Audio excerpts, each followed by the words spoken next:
Hi, everybody. Owen here from Sea Castle. Again, Sea Castle.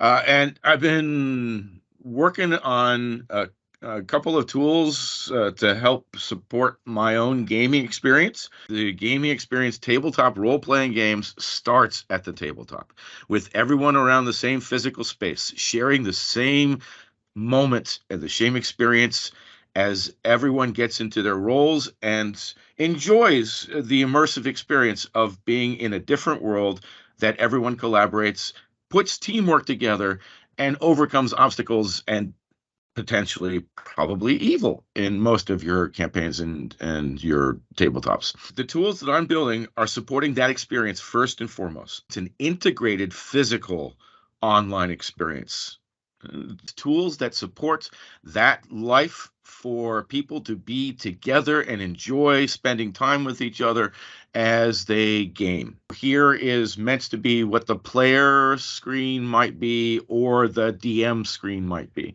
So as you select the various different members of your party, you see that they get highlighted here.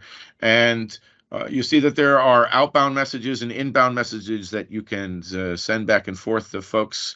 The drop-down list to choose to send messages includes the characters that you select as the primary person that you want to communicate with. But notice that there are other characters that are included in this list. So one of the questions I have for the community is whether or not you want to be able to include speaking to other characters that aren't actively engaged or enrolled in your party. You can add as many different 12-sided die as you'd like to see, for instance.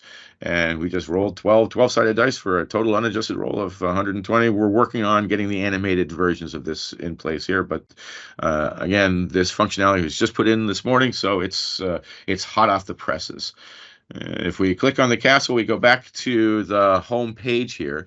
Already in previous videos, we've shared with you how to create a new character. So you're going to be able to spin up a character with whatever classes and races you'd like. Over here on the radio button, if I click to add to current, it shows me the current monster that's in this encounter. If I say I want a new encounter, we can spin up a black pudding. And if I want to generate that encounter, I'll see those particular details for the black pudding, either in the draft posse that's here or in the new mob that's generated. Again, I can add that same monster to my current encounter, or I can create a completely new encounter off of this.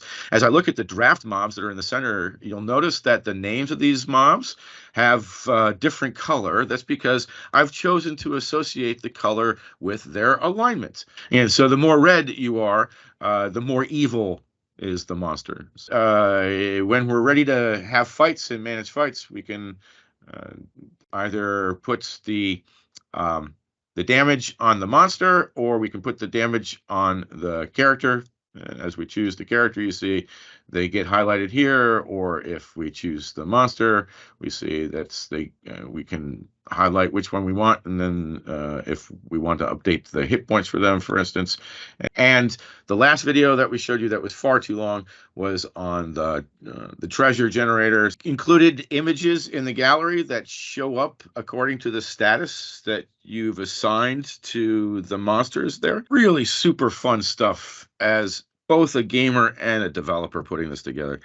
So I hope you come take a quick look at all this stuff and you can see the opportunities that we have as gamers to demand more from the products that people are offering us.